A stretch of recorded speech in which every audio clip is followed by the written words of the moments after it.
Bon, on continue notre semaine angevine avec Paul Bernardoni, le gardien. Paul, quand tu as signé à Angers, j'ai été très surpris. Alors, tu as signé pour 8 millions, ce qui est quand même une belle somme. Une belle somme à la fois pour le SCO et pour un gardien. Et je me suis dit, il peut pas jouer ailleurs, Paul, il peut pas viser plus haut. T'as pas eu de... Pour être très honnête, on était en plein Covid, enfin début de Covid, et le SCO est arrivé très très vite. Et moi, ça a de suite matché dans les discussions. Je me souviens que à cette époque-là, c'était le coach Moulin et le président. Et puis après, pour être aussi tout à fait transparent, c'était ma réelle opportunité concrète, on va dire. Parce que des pourparlers, il y en avait, mais il n'y avait rien de concret. Et puis après, à un moment, vu que moi, je voulais pas non plus, je voulais partir de Bordeaux et puis je voulais pas partir au 31 août, parce que je voulais quand même bien me préparer et tout ça. Et puis il y avait encore les JO, on ne savait pas si ça allait se faire ou pas, donc je voulais aussi être vite fixé. Puis les JO qui devaient avoir lieu un an avant d'être annulé.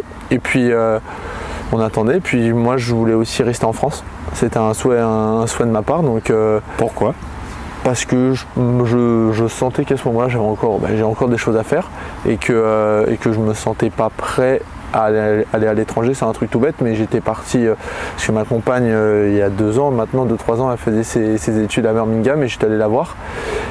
Et j'ai de suite compris que l'Angleterre, ça allait être, va falloir un peu attendre. Et Birmingham, dans l'échelle du pourri, non mais c'était... Savoir que le truc touristique de Birmingham, c'est le Spaghetti Junction, c'est l'enchevêtrement d'autoroute. C'est te dire comment on se fait chier. Non, mais c'est pas tant sur le fait de la ville où c'était plus par exemple, on conduit pas du même côté. Moi, je parle pas un mot d'anglais, donc mine de rien, il faut aussi une sorte d'adaptation. Et puis partir à l'étranger, oui, mais alors c'était comme quand j'ai fait à Angers, j'arrive de suite pour la préparation. Et j'avais pas d'offre, j'avais rien de concret. Donc là, je me suis dit non. Puis je voulais rester en France, je voulais rester en Ligue 1 et le SCO est arrivé. Puis moi, ça a matché aussi dans le discours, quoi. Donc ça a été une déception de n'avoir que Angers. Non, parce que honnêtement, quand j'ai vu la somme qu'a mis aussi Angers, je me suis dit ils savent pourquoi ils me prennent aussi, ils comptent réellement sur moi et ça c'est aussi beaucoup d'importance pour moi de sentir qu'on compte réellement sur moi.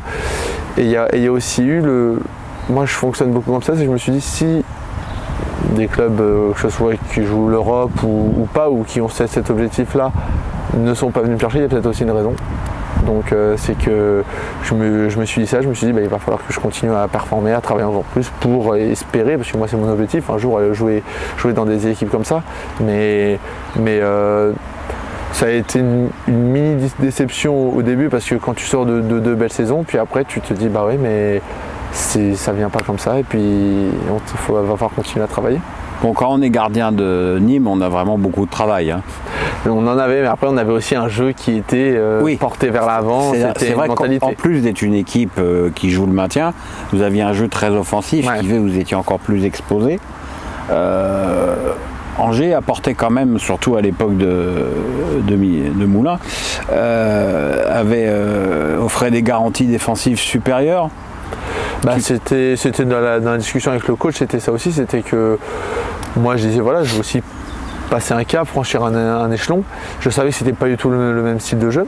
Et lui m'avait expliqué que mine de rien, que ce soit Romain, Ismaël, Vincent, ils jouent ensemble depuis des années, donc il y avait une réelle assise défensive. Et c'était aussi rentrer dans ce moule-là et puis continuer à performer et à aider l'équipe. Et puis c'est quand même ce qu'on a fait on va dire jusqu'au mois de mars, parce qu'on était 6e encore jusqu'au mois de mars, et puis après on a vraiment eu beaucoup de mal à finir la saison. On finit 13e, mais je pense que on aurait pu bien mieux faire l'année dernière. Alors justement, c'est quoi ton bilan de ta première saison ? Ma première saison, moi je l'ai trouvée satisfaisante jusqu'à mars, et puis après j'ai trouvé que, comme j'ai trouvé que j'ai été moins régulier sur les deux derniers mois où C'est difficile à expliquer. Peut-être qu'inconsciemment, sachant qu'il allait avoir du changement, peut-être que c'est un peu plus dur aussi de trouver. Parce que moi, je sais que je suis quelqu'un qui a besoin d'un équilibre, et étant donné qu'on savait que tout allait être refait, puis on ne savait pas qui encore à ce moment-là, donc peut-être que ça a un peu perturbé. Peut-être qu'inconsciemment, on est déjà maintenu, donc étant donné que c'était l'objectif du club, je sais pas, peut-être qu'aussi on en fait peut-être un peu moins.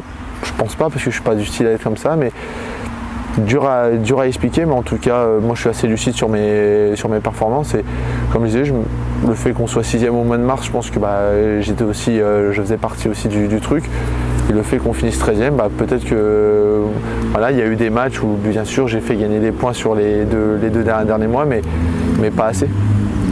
Alors je vais te faire un compliment, je te préviens que c'est un compliment parce que ça n'en a pas forcément l'air. Je dirais que tu fais partie des bons gardiens sur les ballons faciles. Ouais, ok, ouais, c'est bon, j'ai compris.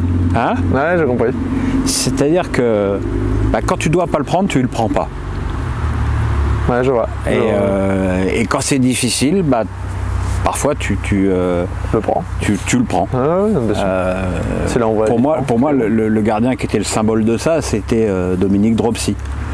Ouais, j'ai pas connu. Que t'as pas, oui. Ouais. C'est là que je vois que je suis un vieux con.